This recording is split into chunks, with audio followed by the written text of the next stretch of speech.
Olá, seja bem-vindo às nossas aulas de grego básico aqui da Escola Charles Spurgeon Online. Eu sou o professor Felipe Prestes, tenho ensinado aqui na Escola Charles Spurgeon algumas disciplinas, entre elas a disciplina de grego.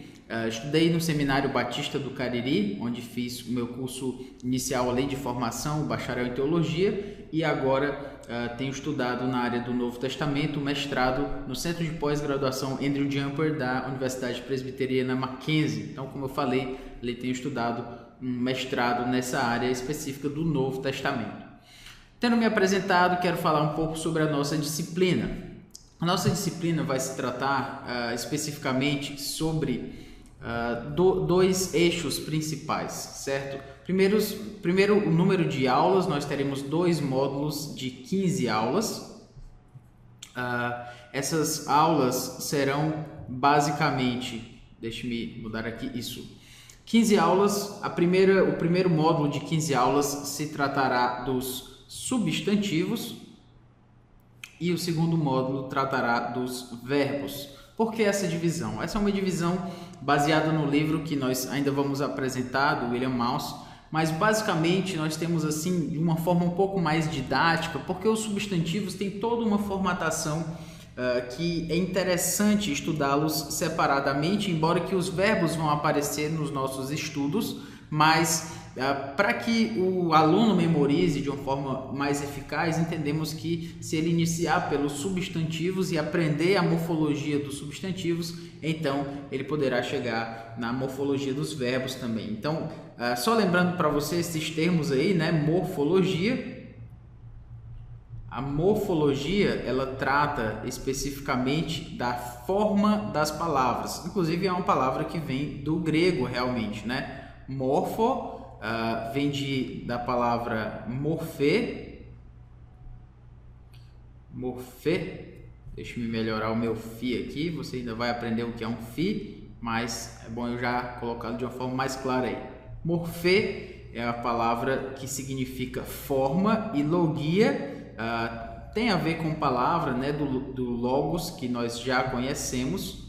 Essa palavra aqui tão conhecida, logos. Então, a junção de morfê com logos é justamente morfologia, a forma das palavras. E o grego elementar, ou grego básico, enfim, como você queira chamá-lo, ele inicia a partir da morfologia, ou seja, o estudo da forma das palavras. Porque para nós estudarmos uma língua, primeiro a gente precisa entender como ela é formada. E o aluno do grego elementar, ele precisa aprender 2 questões iniciais, que é a morfologia, ou seja, a forma das palavras, mais o vocabulário, que é justamente aquilo que vai dar substância àquilo que ele aprendeu. Ele aprende a forma das palavras e uma grande gama de palavras também, para que ele possa assim construir o seu conhecimento da língua, certo? Além da morfologia, um outro elemento que a gente estuda especificamente no grego ou em qualquer outra língua é a sintaxe. A sintaxe tem a ver com a relação das palavras, certo? A relação que as palavras têm entre si dentro de uma frase. A grosso modo é isso. Quando o aluno começa a estudar o grego, ele começa na morfologia, forma das palavras, e vai formando o seu vocabulário. Quando ele passa ao grego intermediário, ele começa a estudar exatamente essas relações, como essas palavras que ele aprendeu a sua forma, aprendeu o seu significado, vão se relacionar. Obviamente que é claro que no grego elementar, elementos de sintaxe já aparecem, mas isso vai ser muito mais tratado na parte do grego intermediário, certo? A parte sintática, que é um outro assunto, é um outro módulo, mas só para você se situar aí dentro desse corpo maior que é o estudo do grego. Primeiro estudamos a morfologia, depois estudamos a sintaxe e por último estudamos a exegese, que é justamente o estudo mais aprofundado de um texto especificamente. Então, quando você vai estudar grego, você passa por essas etapas aí: morfologia, sintaxe, exegese. E dentro do que nós vamos estudar aqui, primeiro módulo e segundo módulo de grego básico, de grego elementar, nós vamos estudar então a morfologia dos substantivos e a morfologia dos verbos, obviamente acrescidos a isso muito vocabulário para que você lembre, para que você memorize, ok? Além disso, como eu falei já, é importante que você memorize, né? Eu ainda vou falar sobre isso mais nas aulas, mas já para você iniciar aqui, quando você começar a ver os vocabulários pelos quais nós vamos passar, então memorize, tome isso como uma forte indicação para que você aprenda o grego. Você precisa memorizar vocabulário, senão você pode aprender os paradigmas, as formas, mas sem vocabulário você não vai para frente, você não consegue construir o seu aprendizado na língua. Muito bem, tendo falado sobre isso, quero falar também um pouco sobre os materiais. É importante, obviamente, que você tenha materiais quando você vai estudar o grego. Você não vai estudar o grego assim, né? Sem nenhuma ajuda. Então, por essa razão, eu já quero deixar claro que é importante que você adquira esse livro, se você puder, o livro de William Mouse, Fundamentos do Grego Bíblico, certo? Da editora Vida. Eu coloquei Vida Nova aqui, mas não é Vida Nova, tá? Me desculpe, é editora Vida. Editora Vida, especificamente uma área da editora Vida, Vida Acadêmica, mas é importante você estudar esse livro, Fundamentos do Grego Bíblico. Ele tem um porém, certo? E é importante eu até colocar um porém aqui bem grande, certo?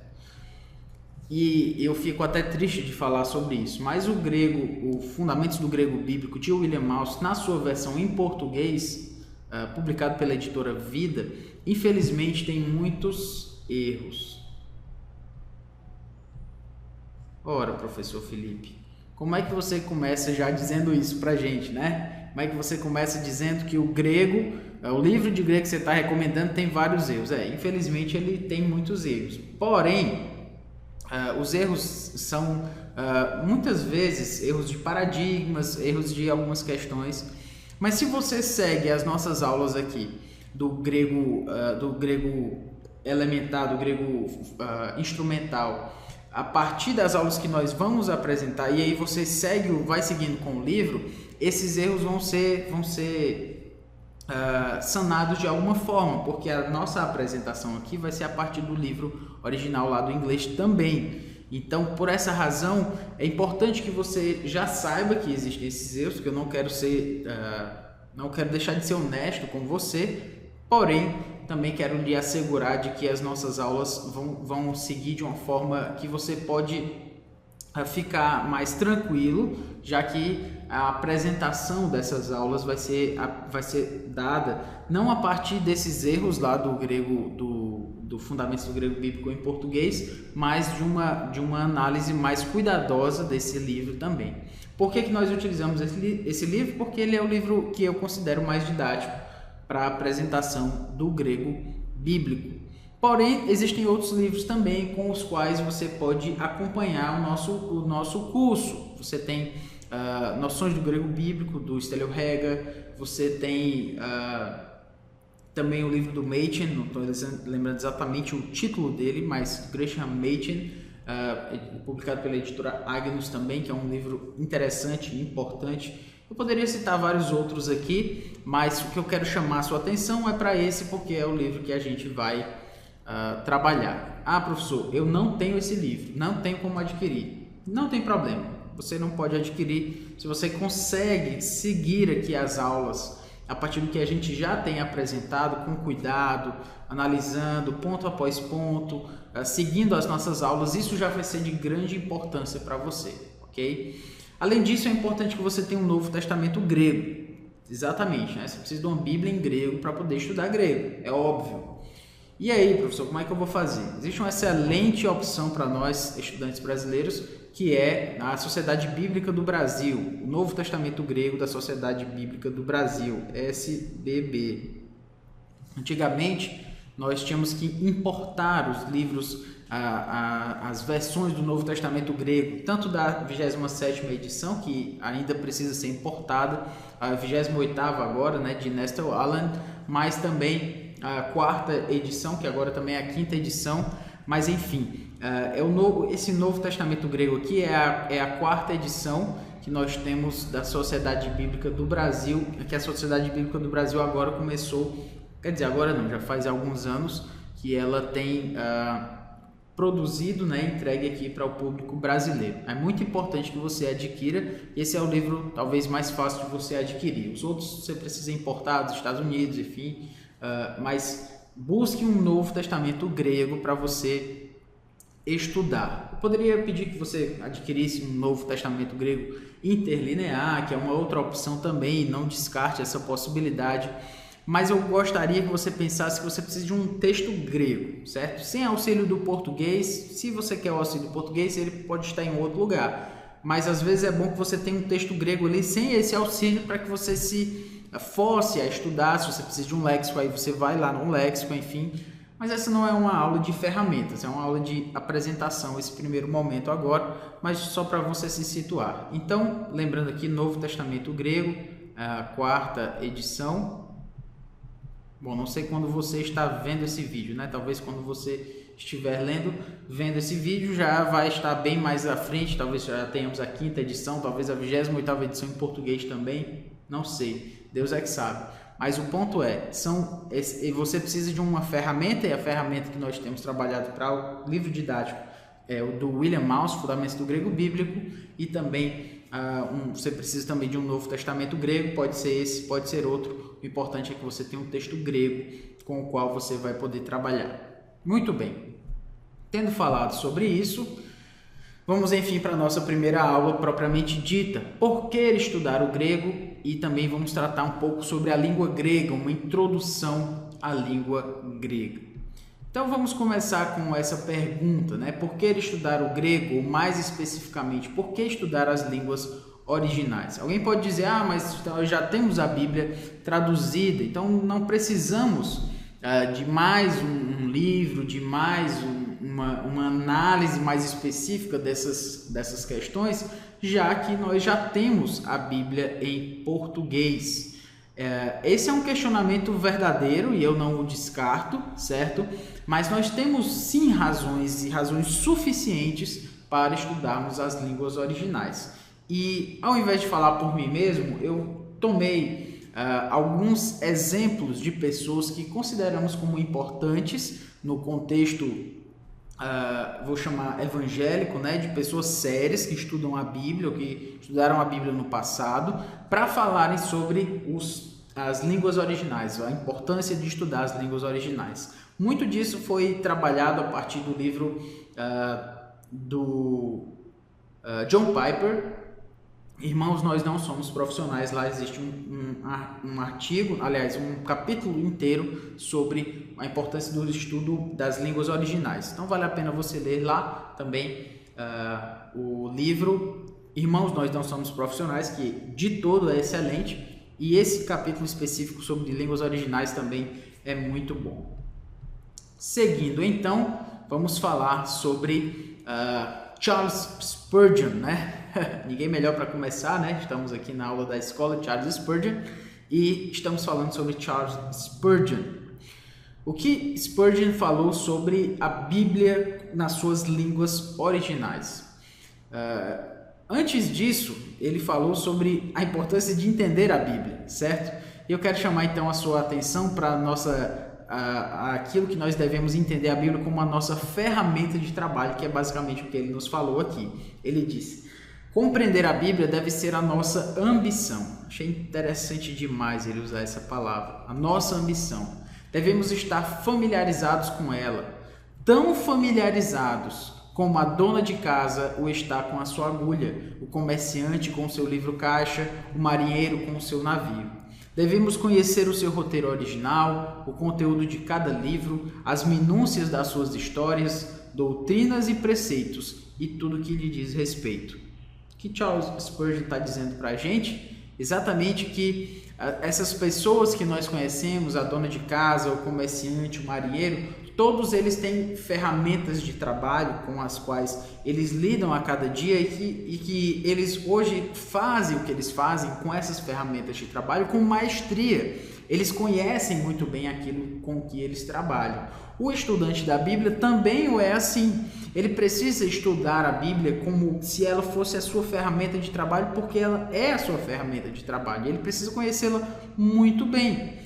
Dentro desse contexto, eu acredito que nós precisamos estudar as línguas originais exatamente porque ela é essa nossa ferramenta de trabalho. Uma vez eu vi um exemplo que coube muito bem, na minha opinião, quando o autor disse sobre as línguas originais que quando você vai num mecânico, você não quer que ele explique para você o manual das peças que ele utilizou e como é o funcionamento do motor especificamente ali, os manuais que ele leu para poder trabalhar com o seu motor. Não, você quer ver o motor pronto, mas você quer que ele sim tenha estudado esses manuais de uma forma ou de outra para poder trabalhar com o seu carro. Exatamente a mesma coisa, né?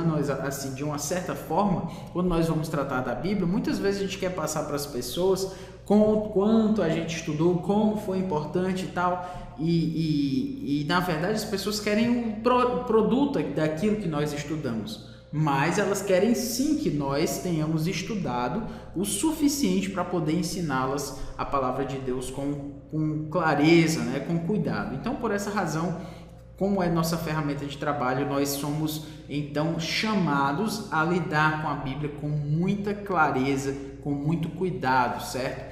E com maestria também, como diz Charles Spurgeon. Uma outra razão para nós estudarmos a palavra de Deus nas suas línguas originais é porque ela é fonte de teologia. As línguas originais são fonte da teologia. Heinrich Bitzer. Antes vamos falar desse cara aqui. O John Piper diz, na verdade, o capítulo do seu livro sobre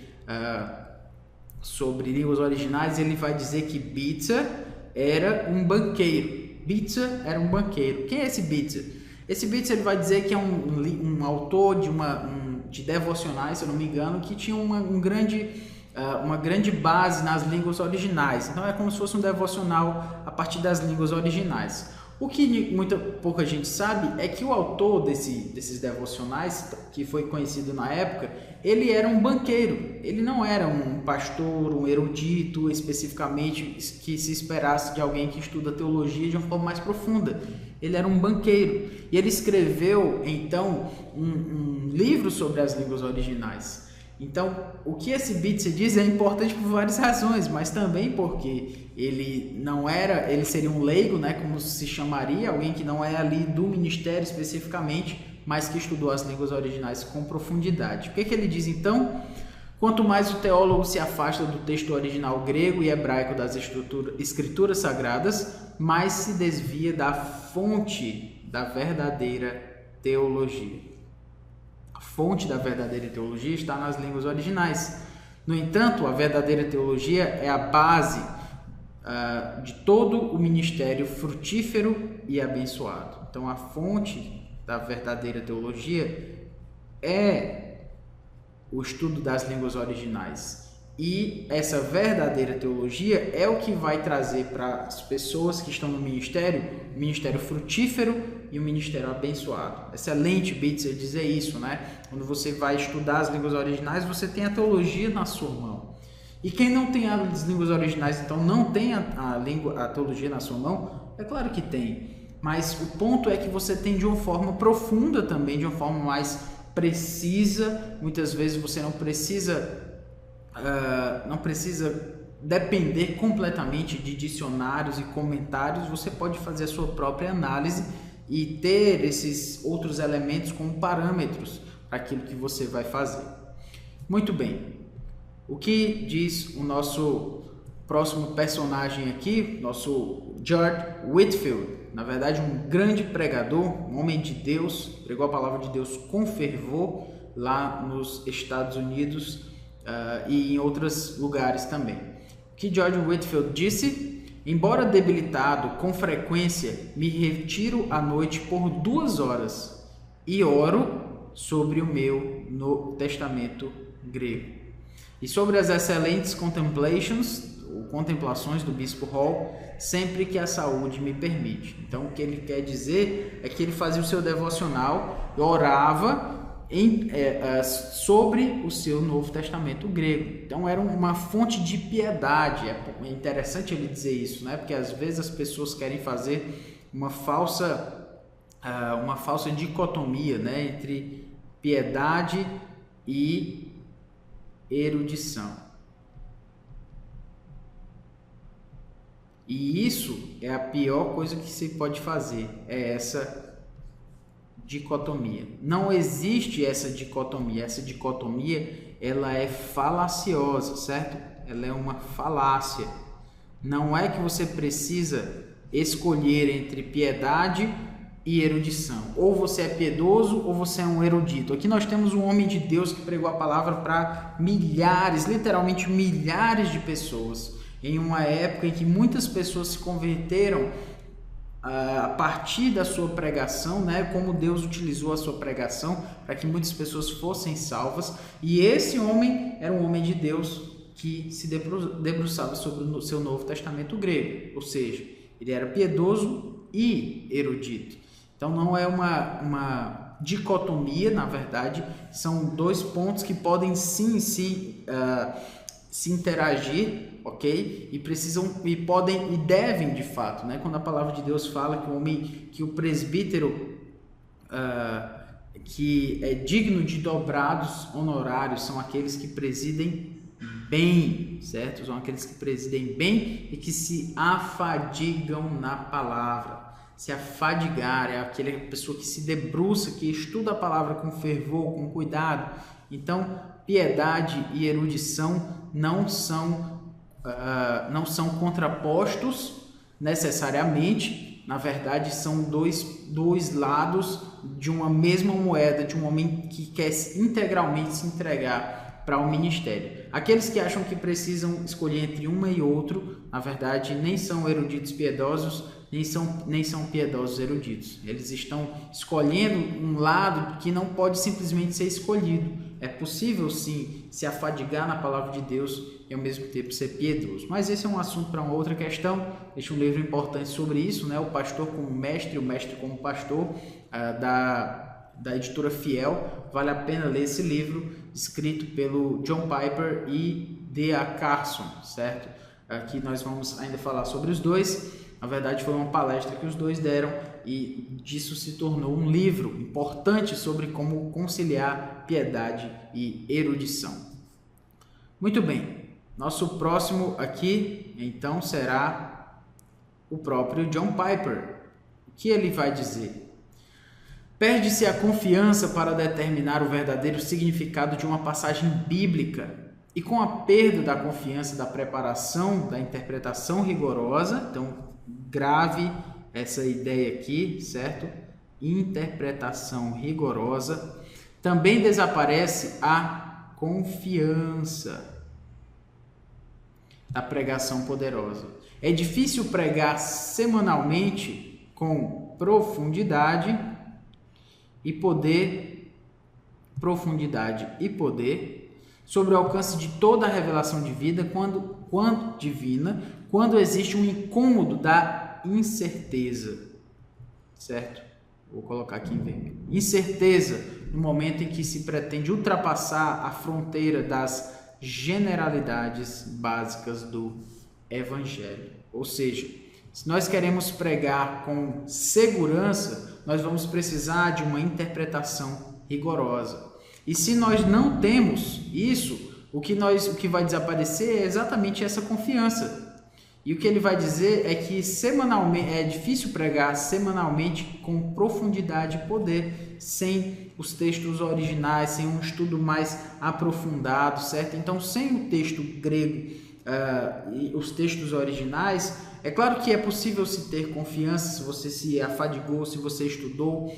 Não quero dizer aqui que sem o grego você não vai poder pregar de jeito nenhum, e longe de mim falar isso. Mas, se você tem um estudo mais aprofundado, Deus lhe deu graça de estudar as línguas originais, então, meu irmão, você deve sim se debruçar sobre elas. E exatamente por essa razão você vai ter mais segurança quando você vai pregar, porque você não vai estar simplesmente ancorado em comentários e dicionários e chaves bíblicas, mas você vai estar ancorado sobre o seu próprio estudo ali, cuidadoso dos textos originais. Então vale a pena ter segurança naquilo que você vai estudar por essas razões. D.A. Carson, ninguém melhor para falar de grego do que ele, talvez o maior erudito do Novo Testamento vivo, né? Nós o temos assim em alta conta, e ele diz que você precisa estudar as línguas originais porque você não quer pregar errado. Ele vai dizer: especificar o significado de uma palavra baseando-se somente na etimologia nunca será mais do que uma adivinhação sistematizada. O que D.A. Carson está falando aqui para a gente? Às vezes as pessoas acham que sabem grego porque um dia disseram para elas que, por exemplo, a palavra poder é a palavra dynamis. E a palavra dynamis nos lembra então a palavra dinamite. Dynamis, dinamite é algo parecido realmente, né? Tem o mesmo som. O ponto é, você tem poder e dynamis, então quer dizer que quando Paulo diz que o evangelho é o poder de Deus, então o evangelho é a dinamite de Deus? Claro que não. Então o que ele quer dizer para a gente, J. Carson, é que especificar o significado de uma palavra baseando somente na etimologia dela não será mais do que uma adivinhação sistematizada, ou seja, a etimologia é o estudo de como aquela palavra foi formada através do tempo. Então, se eu digo que poder lá em Romanos, na verdade, é a dinamite de Deus, o evangelho é a dinamite de Deus, eu não estou entendendo nada. Na verdade, eu estou fazendo uma etimologia, um estudo etimológico, inclusive ainda está sendo anacrônico, porque na época de Paulo não tinha dinamite, né? Não tinha esse elemento para ele dizer que o evangelho era uma dinamite. Enfim, esse tipo de coisa acontece com gente que não sabe grego, e não sabe nada de grego, ou acha que sabe alguma coisa, né? Enfim. Então, se você já ouviu alguém dizer que o evangelho é a dinamite de Deus, esqueça isso, porque a dinamite, inclusive, é usada para destruir. O evangelho constrói vidas, renova vidas, né? Então, cuidado com esse tipo de instrução. E só mostra, na verdade, alguém despreparado e que tentou utilizar o grego como uma forma de explicação, de convencimento, mas que na verdade acabou cometendo uma falácia, como se chama uma falácia, aí inclusive anacrônica, né? Como eu falei, porque na época lá de Paulo não tinha dinamite. Então o que Carson está nos mostrando aqui é que você não quer pregar errado. Então, para que você não pregue errado, não fale esse tipo de absurdo aí, é importante você se afadigar na palavra de Deus, e se assim você o pode fazer com as línguas originais, excelente. Melhor ainda. Muito bem. O que George Miller falou sobre as línguas originais? George Miller, você deve ter ouvido falar sobre ele, um homem de oração que fez uma grande obra pelo Evangelho lá na Alemanha. E o que George Miller fez, né? Na verdade, o que ele mostra aqui pra gente é que o esforço vale a pena. Ele diz: tenho estudado muito, quase 12 horas por dia, o livro de Hebreus, e devotei-me a algumas partes do Antigo Testamento hebraico para memorizar. Fiz isto, olha aqui, erudição e piedade, fiz isto em oração, sempre de joelhos. Eu olhava para o Senhor enquanto virava as páginas do meu dicionário de hebraico. Meu Senhor, esse homem está mostrando aqui, com o que ele está descrevendo para a gente, que a erudição não precisa ser separada da vida de santidade. Na verdade, ele está em um momento devocional e ele está ali com o seu texto em hebraico, que está sendo citado pelo livro de Hebreus, que foi escrito em grego. Enfim, nós temos aqui um homem estudando as línguas originais, mas de uma forma piedosa. Mas, em outras palavras, também o que ele está dizendo é que o esforço vale a pena você estudar as línguas originais, porque elas apresentam para a gente um esforço que vale a pena, certo? Um esforço que vale a pena estudar, trabalhar a partir de horas e horas, que realmente demanda de nós vários momentos, né, muitas horas de estudo, mas que no final das contas vão ser recompensados, certo? O esforço vale a pena, como nos mostra aqui George Miller. John Newton diz que também o esforço vale a pena, os textos originais das Sagradas Escrituras merecem sim o sofrimento e a riquíssima é a sua recompensa. Excelente ele dizer isso para nós. Nós precisamos estudar, às vezes vai nos fazer sofrer, não precisamos ser desonestos quanto a isso. De fato, muitas vezes é sofrido porque precisamos estudar, nos debruçar sobre os livros, mas o esforço vale a pena, a recompensa é riquíssima, como ele nos diz. Muito bem, vamos aqui para uma breve introdução sobre a língua grega. Falamos da relevância do estudo do Novo Testamento grego. Agora vamos para a parte introdutória do nosso curso aqui, falando sobre a língua grega, um pouco da história da língua grega. Você pode ver aqui a palavra tres, escrita em latim, três em grego e trias em sânscrito. Essas palavras são parecidas porque elas remontam a uma língua chamada indo-europeu. É uma língua em que não foi encontrado nada escrito nela, mas pela junção de várias línguas que têm muitas semelhanças, imagina-se que elas vêm de uma mesma língua original que originou essas línguas chamada língua indo-europeu, certo?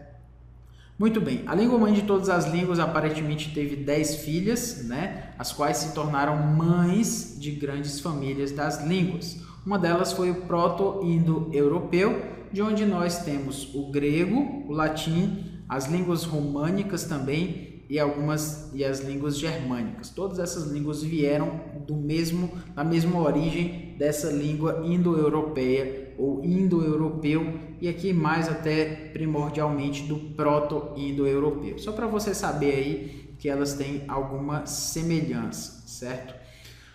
Os períodos da língua grega, trabalhando aqui de uma forma diacrônica, importante lembrar, diacronia tem a ver com o estudo da língua através do tempo. Sincronia é um outro termo importante, né?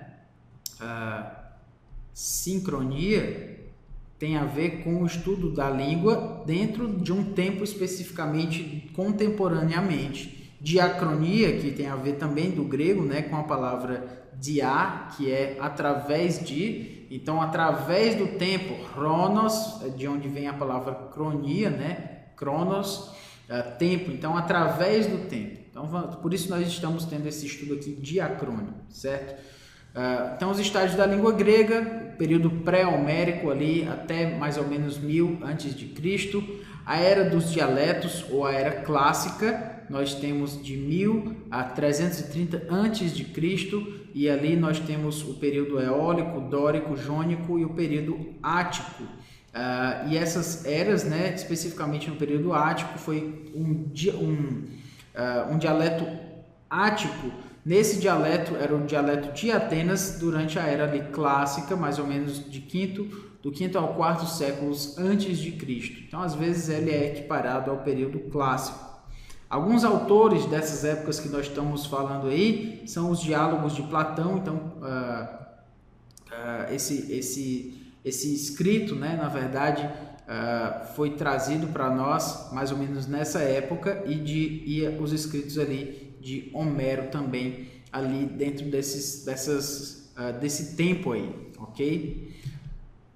Prosseguindo aqui, o que nos é importante é o grego koiné, ali da época de 330 a.C. a 330 depois de Cristo. Primeiro, é importante dizer, ele foi provavelmente nascido nas grandes batalhas lá de Alexandre o Grande. Lembre-se de que Alexandre conquistava muita coisa, né, muitos territórios, e essas pessoas precisavam se comunicar entre si dentro desses territórios. A língua grega acabou sendo uma língua importante de comunicação entre os territórios que foram conquistados por Alexandre. Então, as suas tropas que vieram de Atenas, bem como de outras cidades gregas, precisavam se comunicar, como eu falei. As cidades conquistadas e as colônias aprenderam o grego, então, como segunda língua. Chegavam em um território e aquele território, aquelas pessoas acabavam aprendendo o grego como a sua segunda língua. Até o século I, o grego se tornara a língua franca em todo o Mediterrâneo e além. Então, como o poder, né, de domínio de Alexandre o Grande foi se espalhando, assim o grego acabou se espalhando também. Então, por ter sido aprendido por muitos estrangeiros, foi perdendo sua sutileza. Então, o grego koiné é um grego comum em que muitas pessoas falavam. Então, as sutilezas, muitas questões mais específicas dele acabaram se perdendo porque muita gente acabou falando o grego por uma longa extensão aí de terra. Também temos o grego bizantino. Ali o koiné foi transformado em bizantino quando Constantino se converteu e quando o império se dividiu entre Ocidente e Oriente. O grego perdeu o seu status, né, de uma língua mundial, de um Weltsprache, é uma palavra alemã, né, que é uma ideia de uma língua mundial. O grego tinha esse poder, mas aí com a divisão ali, com o cisma ali de Constantino, então, em que houve essa separação, então acabou que o grego perdeu esse status aí. O latim acabou sendo usado no Ocidente, lá em Roma, e o grego lá no Oriente, em Constantinopla. Então veio esse grego aí bizantino ou grego medieval. O grego moderno, e é interessante falar sobre isso, porque muita gente acha que quando a gente vai estudar grego, então dá para ir para a Grécia e falar grego lá e tal, não esquece. O grego da Grécia é totalmente diferente do grego que nós temos. Aliás, ele tem algumas semelhanças, o alfabeto ainda é o mesmo, então você consegue ler alguma coisa lá de um jornal da Grécia, um site da Grécia. Algumas palavras ali também são semelhantes, mas a sua gramática e obviamente o vocabulário mudou muito, né? Muitas palavras foram inseridas, enfim. Mas o grego moderno, 1453 até o presente, descende sim direto do koiné, mas com muitas mudanças, obviamente. Com o tempo, a língua é muito dinâmica. É importante saber de onde vem a terminologia koiné ou koinós. Tem a ideia de comum, certo?